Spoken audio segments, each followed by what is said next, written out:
with MarginEdge, the foundation of everything that we do comes from our invoice processing. One of the things that really sets us apart is we don't rely entirely on technology for our invoice processing. Welcome to The Bottom Line, the podcast that brings you real stories behind real restaurants. In each episode, we explore the decisions, systems, and stories behind the most successful restaurants out there in the market. No fluff, no hype. Just real operators, real challenges, and real advice from people who know how to get results. Let's get to the bottom line. Liftoff. Okay. Hello, everyone. Thanks for joining me today in the Bottom Line podcast. Joining me today are Rich Dunham and Matt Molaski. These are two of my favorite gentlemen in the inventory management tool perspective. Two super smart, super experienced industry veterans. And today I'm lucky that they joined me in talking about the contemporary issues in restaurants and how MarginEdge, where they work, can help you reach to a higher profitability, officiate your processes, establish SOPs, and manage your inventory, your recipe costing in a better way. Thank you, gentlemen, for joining me. I would love to get an introduction. If you could introduce yourselves and MarginEdge. So my name is Matt Molaski. I'm a strategic account executive here at MarginEdge. I've been with the company a little over 5 years now. But prior to joining MarginEdge, I was 100% restaurants my entire career. For about 22 years, I started out as a dishwasher / barback / prep cook, and then eventually, followed the path to culinary school and cooked professionally for about 8 years. Then, as chefs would say it, I went to the dark side and I went to the front of the house there and, began, managing dining rooms and then eventually all the way up into operations. So MarginEdge, we were founded about 10 years ago by two restaurateurs, one of which did have a extensive technology background as well. So it's really a marriage of technology and hospitality, and which we all see a bunch of hospitality tech and restaurant tech now, but in regards to cost of goods management and how important that is. And that is, to this day, our primary focus. We are not a point of sale system. We are not an accounting software. So really just those tools that operators and owners can depend on day to day to really keep the finger on the pulse of their profitability at their businesses. Amazing. Thank you, Matt. Hi, everyone. My name is Rich Dunham. I'm the Director of Accounting Partnerships here at MarginEdge. I've been with the company for a little less than 2 years, and I was introduced to MarginEdge when I was running an accounting firm that only dealt with restaurants. I bumped into this tool, and we were working with a number of restaurants, and to me, this was the Swiss Army knife for restaurateurs and the financial side of the business. And I just said out loud one day, why doesn't every restaurant have this? And it would make everybody's life easier. A little bit more about me. I have a history of operator, distributor, accounting firm manager, and now I'm in the software space. Again, I think that in today's world where it's getting more complex to run a business, if you can have a great team of financial side and operator side working together, it's your best path for success. And to me, MarginEdge is that Swiss Army knife that brings those two groups that speak different languages some days, and it really makes things accountable and efficient on a day-to-day basis. Amazing. Thank you, gentlemen. An amazing intro, amazing experiences. So my background is actually like public accounting, 10 years public accounting. After that, finance executive. I worked in many startups, brought them to different sizes. I managed a restaurant company, started as the CFO, opened many restaurants. So my experience is from a big picture to a small picture standpoint. That's how I have always looked at things. And, we implemented several inventory management tools. Like, number one, you don't want to spend any time on anything that's not crucial to the core task of the restaurant, which is serving the guest efficiently, consistently, And MarginEdge and other inventory management tools provide that efficiency standpoint, right? And MarginEdge has three super important qualifications, I think, that really sets them apart from everything else that I have seen. So why don't we go into how MarginEdge can help in terms of like back office efficiency and then providing financial clarity as it pertains to inventory and cost controls, recipe costing. Yeah, absolutely. So, it's the next evolution of, really elaborate Excel spreadsheets, I like to say. And, just touching on, what you just said is the most important part of running a restaurant is the food quality, the consistency, the customer experience, all of that. None of that happens in an office. None of that happens on a computer, right? And a lot of time is spent, if you really want to keep a close eye on everything, a lot of time is spent on doing that data entry, sifting through your invoices, calculating the conversions, all of that. And with MarginEdge, the foundation of everything that we do comes from our invoice processing. But one of the things that really sets us apart is we don't rely entirely on technology for our invoice processing. We have teams of analysts that every single invoice that we process, which can be upwards of 200,000 invoices a week at this point, goes through at least 2 to 3 stages of analyst review before it's fully processed. So we're making sure not only that the information that the restaurant is providing us for the purchasing is correctly accounted for, but even more things, right? Like if there is a substitution or if they're switching vendors for particular ingredients, our team recognizes that. And so we actually will do a lot of this conversion work for them as part of our invoice processing. And so that allows us to always report every single product that they're purchasing at the restaurant based on the most recent purchase price, regardless of the vendor that it's coming from. And so then that trickles down into our inventory functionality and our recipe costing functionality. So if you think about it, you write a recipe for, let's just say, your mama's meatloaf or whatever it may be, right? You write that recipe once, no matter where you're buying those ingredients from, your plate cost is always going to be up to date without any additional intervention from the operator. So in that, it's essentially setting up the system, making sure it's set up correctly. But once you have it set up, we're doing all of that work for you, right? So then you can step back out of the back office, focus on your guest experience, focus on your staff training, focus on your consistency, but still always have that reference point that you can rely on to see what is going on day to day as far as the financial performance and profitability of your business. Absolutely. One thing that I think sets up MarginEdge different than the other softwares that I have used is that you guys, to the most part, SKUs and distributors, unit of measurement is already in the system and known, right? It's singular thing, that singular small looking thing, unit of measurement, is the source of most heartache, source of most errors. In one of our clients, using another system, chicken sandwiches were, recipe cost came to like $1,500 a sandwich because garlic powder and cayenne pepper, the unit of measurement were wrong. So anything that goes in, that anything that uses those in the recipe costing, huge differences. And you can't go back and fix the invoice in the system. Thus, you have to wait until you buy a new one, which is like 3 months later. And we had to like manually adjust it. Now we are, at the end of the day, we are finance people who are also operators. So we can do a bunch of these things that a normal restaurant cannot do.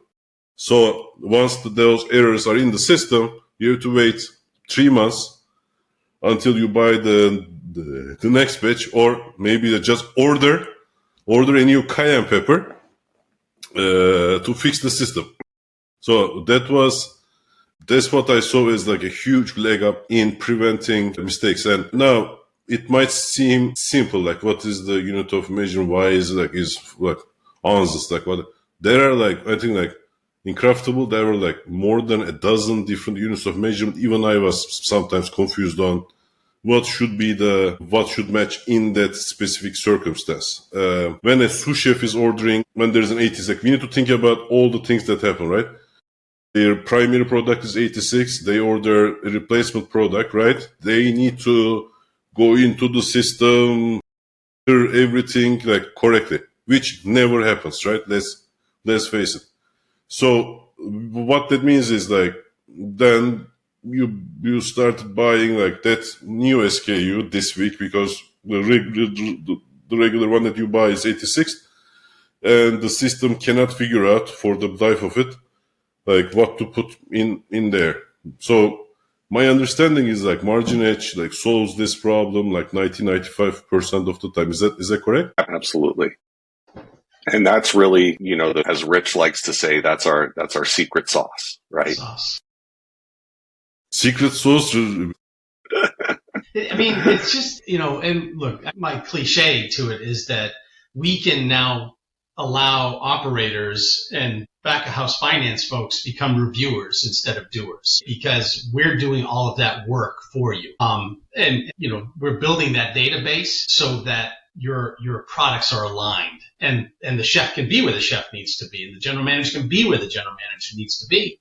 Because yes, there's an initial product review, and that's fine. That's how you set the system up correctly. But then you want to get it to that point where you can go and take care of your clients, your guests, and create that experience. But our system is built at that product level so that you can focus on what's important in your restaurant. So if we are to look at this from three different standpoints, one is a restaurant without any inventory management system, a restaurant that has any inventory management system, and then MarginEdge. These are the three, I think, to me, like these are the three different standpoints. In these changing times, I'm going to include this like post-COVID world when prices change substantially every week, right? You used to be able to tie in like Rich. You used to be on the real dark side, right? Cisco. No, we love Cisco. We love Cisco. So 86s are much more frequent, right? The package sizes are different, thus. So it's very hard for you to know the unit price. And given a restaurant buys like at least 500 SKUs or for the kitchen alone, right? Let alone the liquor side, right? Which I'm always super confused about. So it's close to impossible to have a benchmark in your mind unless you are super smart, unlike me, to basically like memorize all these numbers and stuff and think about like the price of this was this unit price. Okay, like different SKU, but it's still chicken breast. It's, I think, for a human, it's not really possible when you are doing an invoice review. Recipe costing. We all like do the recipe costing at one point in time and establish a benchmark food cost expectation, right? And we are so confident that 6 months later, a year later, sometimes 3 years later, when somebody asks you, well, what's your food cost? Well, it should be 29%. When we change the menu price like 6 times in that time period, introduce new specials, next bunch of the menu items, and the prices change on a weekly basis, right? But we are so confident that it's 29%. So with the system, what you get is weekly recipe costing because prices change, recipe costing is updated. So you would have real time, what the food cost should be.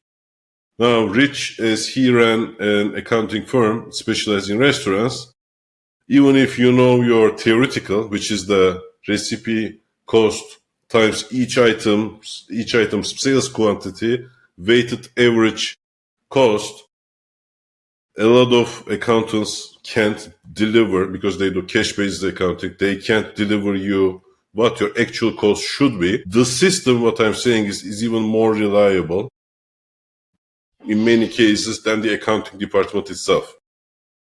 Because to deliver that actual cost, the accounting department and the operations need to be one tight unit. Like all invoices accounted for account reconciliations are done, so all invoices are transmitted one side to the other side, right? And accounting does a reconciliation. Inventory counts needs to be on a recurring basis and like close to 100% with close to 100% accuracy. But always surprises me is that I'm like interviewing like new clients. I talk to them about theoretical, actual cost, the variance in between the two, whereas the statistics tell us 78 or 72% of restaurants reported non-adherence to the recipe. 72 or 78%. But the ones that I talk to are usually like, no, our operations are super efficient. And like, okay. So what these tools also show you is how your operation is actually doing.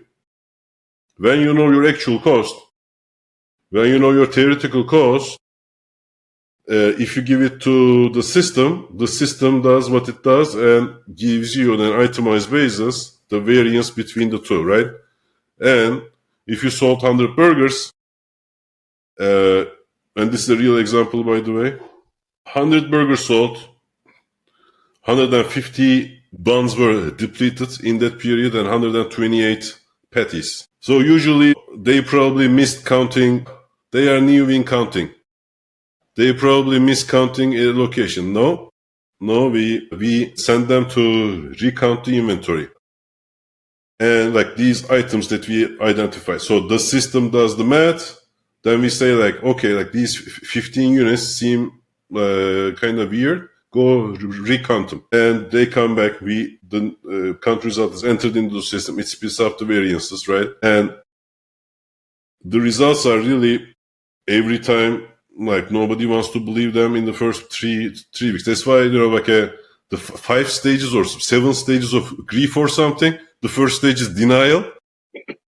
Every time, like nobody wants to believe me. I'm like, guys, like I have done this in like the third largest manufacturing company in the world. So I think I know what we are doing. And every time for 3 weeks, so they must have counted it wrong. But you were saying like they were excellent in counting. What happened? And these are the folks that we train to count the inventory, like not the companies. If that was, then I would agree with the owner in that case. That's why like we train them, we give them a limited SKU, which MarginEdge can allow you to do like a partial count and still deliver the results, which is something I want to touch base. So you do a partial count of the most highly significant dollar items. We investigate the variances immediately and send the kitchen team to recount again. That way there is no argument. Because even slight bit of suspicion, Matt, I'm wondering your thoughts on, to me, the dark side. On like slight bit of suspicion, or maybe we received this product like between like 10, 15, slight bit of suspicion, like the whole count and accountability is off the table. So it's crucial if you want results like now, not 6 years from now, to have all of this work in a cohesive manner, right? SOPs, the human element. And 3 weeks I always give for the stage 1 denial, okay? And after that, now like we need to address the situation. Burgers sold, 150 buns, 128 patties. Next week, something very similar. But then the third week, and this is the Hawthorne effect. Hawthorne effect is when people are observed, they do the right thing. This was found in a GM plant, if I'm not mistaken, in like 1920s. People do better when they are observed. So even the impression of being observed, which the tool basically gives you, like not even the feet depths of the sea that I'm mentioning now. You ask like 5 questions, there is a system, immediately you will see that your results will improve. So deploying systems like these, like we cut food cost by 20%, 15 to 20% in a lot of locations. And sometimes, I'm going to say half of that is our efforts, half of that is the Hawthorne effect. When people are observed, people do better. But the most important thing is you need to discover where the variance is coming from, which system gives you from an SKU standpoint, and identify why in that specific SKU there is a variance. Is somebody stealing? Face the facts.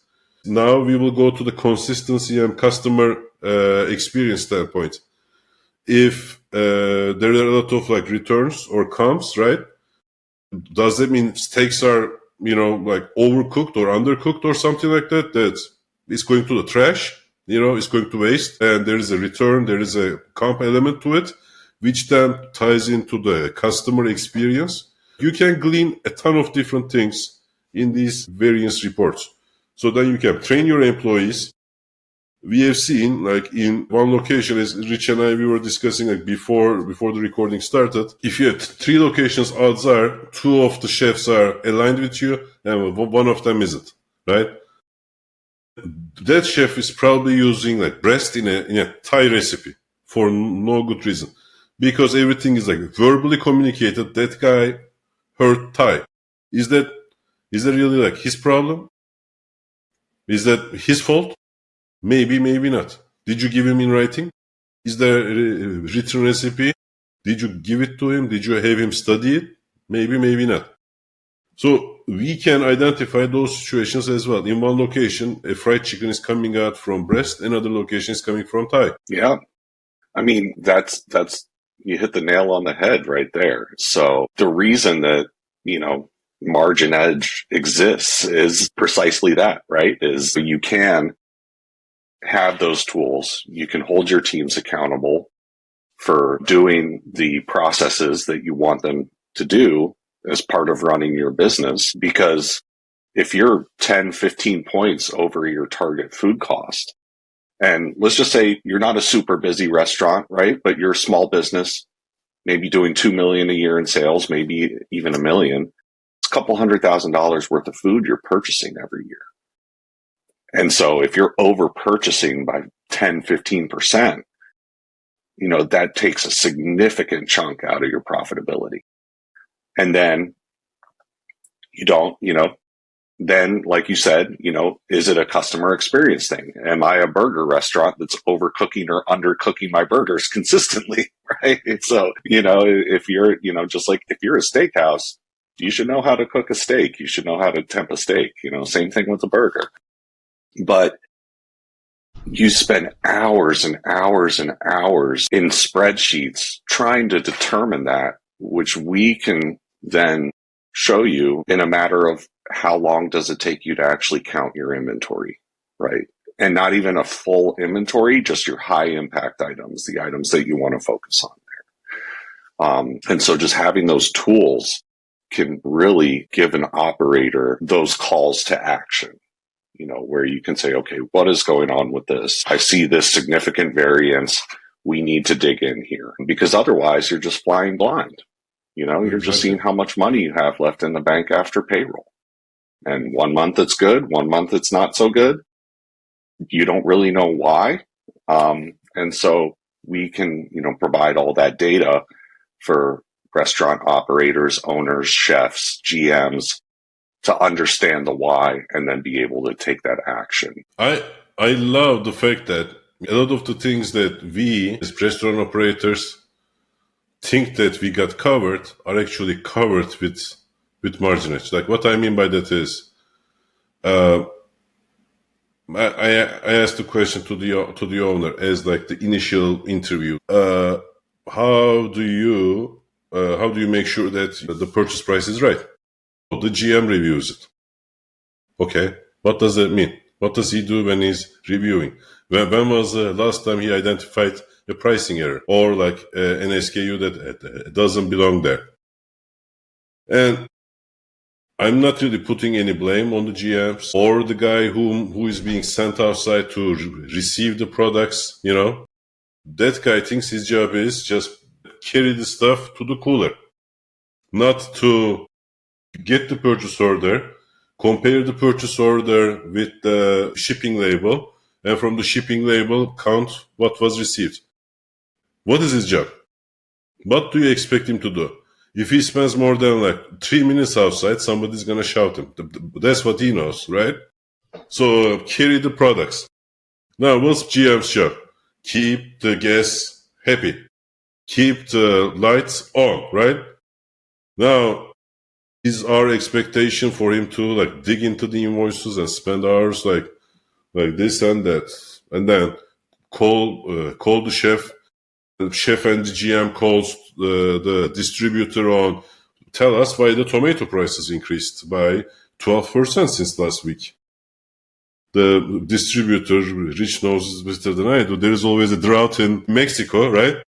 Always. That caused the prices to increase, Hail in California, right? Okay, thank you. And then, so it's like there is a perception of control, perception of things done, and then is it really done? And the answer is no. And how do we know it? Average restaurant profitability is between 3 to 5%, right?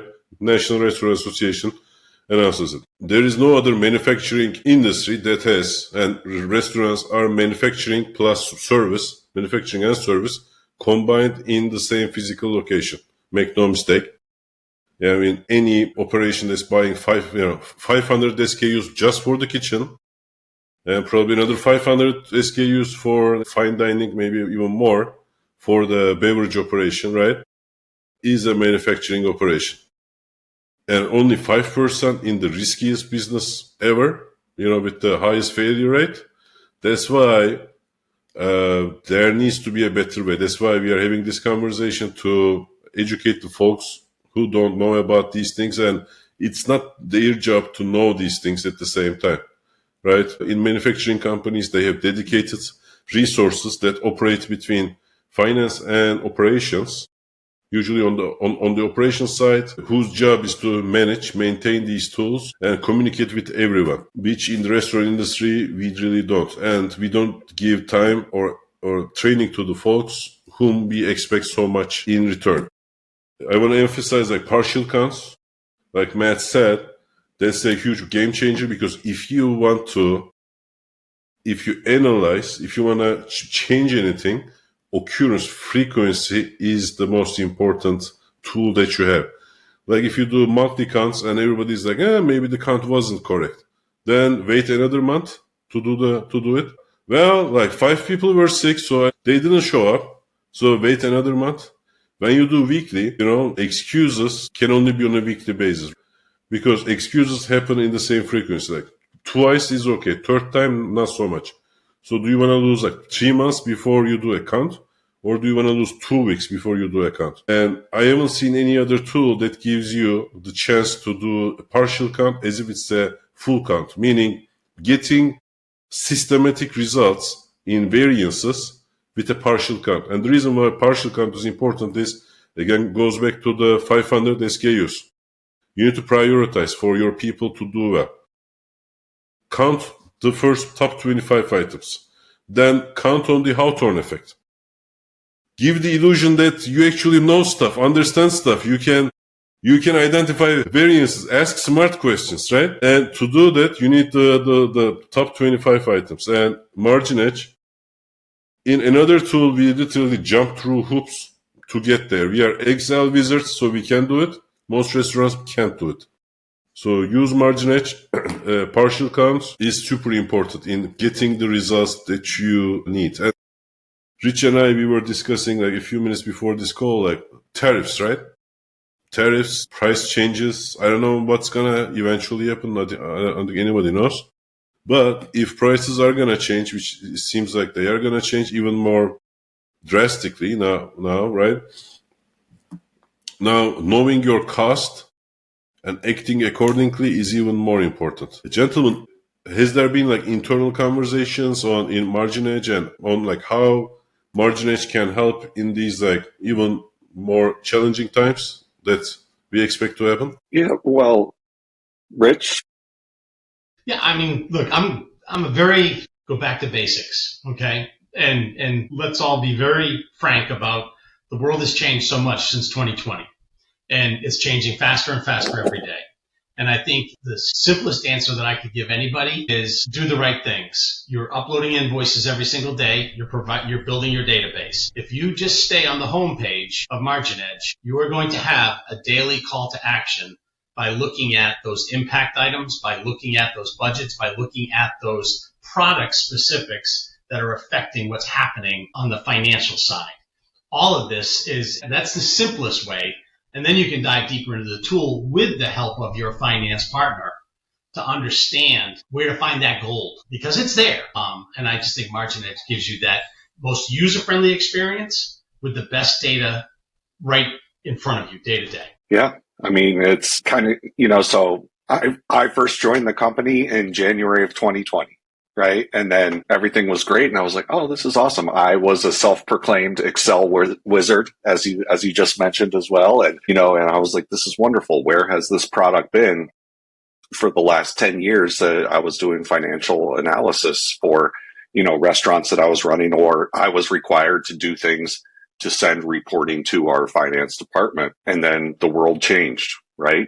March 2020, we all know what happened then. And I think it was really a significant time when restaurant owners who might have been a little removed from their businesses were forced to scrutinize them overnight. So I think, the marriage of front and back, or operations and finance, was something that a lot of corporate or larger restaurant groups were very, good about doing, but a lot of small business owners just weren't.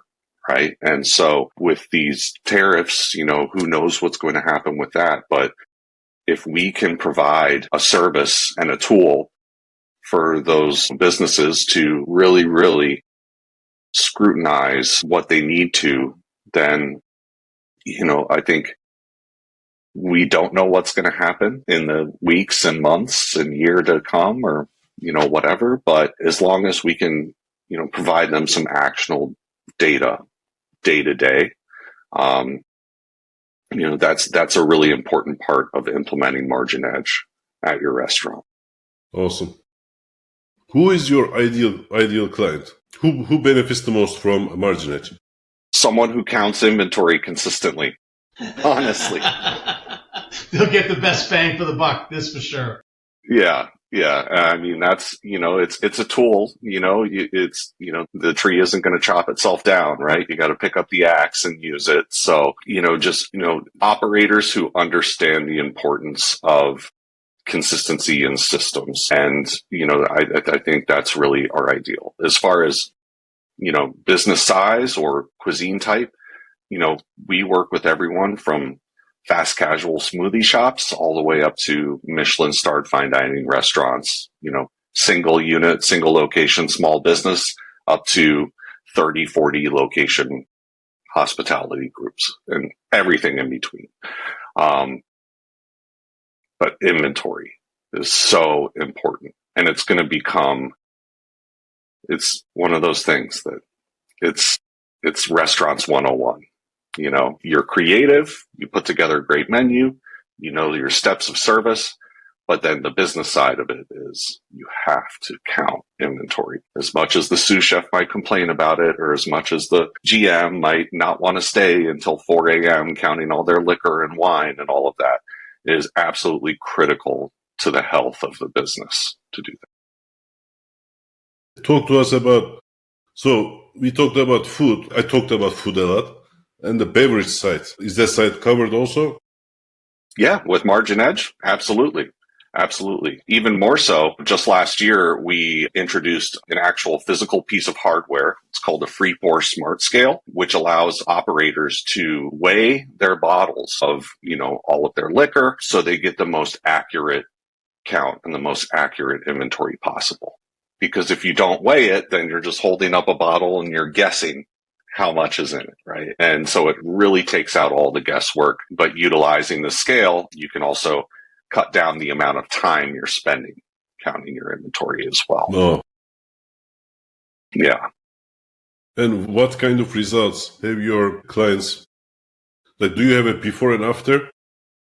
So, we have a couple examples, but typically what they're seeing is, the same thing on the food side, like your burger example, right? You have that call to action, right? So if we're talking about alcohol, and let's just say Jameson, so you're counting your alcohol once a week, and then the first week, you're missing 3 bottles of Jameson.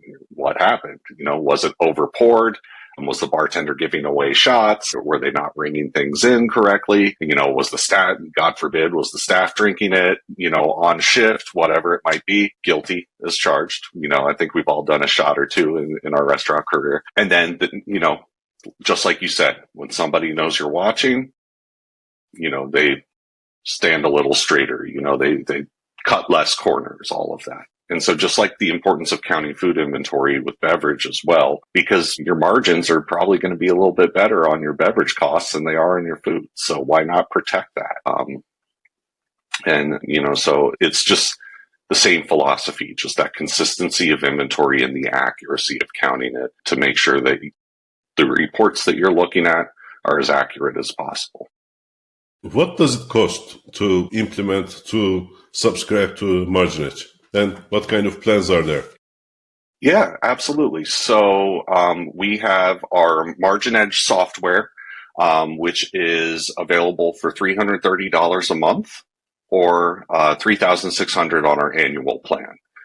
That covers all of our features, unlimited invoice processing, limited users, training, support, all of that. We do have tiered onboarding packages that are available for our clients to choose from, depending on, what will best suit them. Onboarding packages are, available at $250, $500, or $750 per restaurant. And those all include, how much training and hand-holding does someone need, during the implementation of it versus, someone who is tech savvy and experienced and might have worked with, other similar systems in the past who might not need as much during setup. And then if you'd like to add the free pour smart scale for liquor inventory, that's available for an additional $150 per month. Got it. And how long does the implementation take and how difficult is it? Not difficult. No. It's not difficult at all. Difficult. And, I would say most of our clients are up and running in between 60 and 90 days. And really a lot of that is just, fine tuning, right? Getting their recipes in, organizing their inventory count sheets, but it's really, you build that foundation and then you just grow into the software. You don't need to do absolutely everything overnight, but at least start, just like you mentioned, with your top 25, right? So don't worry about taking a full inventory the very first time. Just count the top 25 for the first couple weeks, and then grow it. Amazing. Anything you gentlemen would like to add? I think if I could add one thing is that the restaurant industry itself to me is it is the grit and grind and happiness of small business in America. I love it. That's why I've been in it for way too long. I won't even say how long. And I think I think in today's age, when you put technology and brains together with creativity, you can have a lot of fun and you can make money. And those two things are really powerful. And it's like, just come and take a look and hold yourself accountable and work with great people and work with great tools and just have fun in the restaurant business. That's what it's all about. So enjoy. And how can people reach out and demo and have conversations to subscribe to MarginEdge? Yeah, absolutely. They can go check out our website, MarginEdge.com. They can email me directly if they want to. I'll share my email address with you. We'll put links, email addresses at the bottom of this video. But, one of the things that really drew me to this company is everybody who's client facing, we come from a restaurant background, whether that's, back of house or front of house operations, ownership, even the finance side of the house. So we've been there. We've been in the trenches. We've been in the weeds. We know what it's like. And we love the restaurant industry. And we just want to do our part to help the industry that we love continue to flourish and succeed. Thank you for that. Thank you for that, Matt. Amazing. Me too. And MarginEdge enables me to do the thing I love a lot, which is CSI restaurants. Basically, the variance is the murder, and we try to solve who murdered it. Sometimes it's like gang related. gang murder. Sometimes it's not. Sometimes the husband. Who knows? You find it. It's always the husband. It's always It's always the husband. Or the wife. Yeah. Alright, gentlemen. Anything you would like to add? Good. This has been a pleasure, and I can't thank you enough for the opportunity. Yeah, Thank this you has very been a much. lot of fun. Thank you very much. Thanks for tuning in to The Bottom Line. If you found value in today's conversation, make sure you follow, share, and leave a review. Have a question or need a professional's opinion? Then be sure you reach out using the links in the show notes below. New episodes come out every other week, and until then, we will see you next time.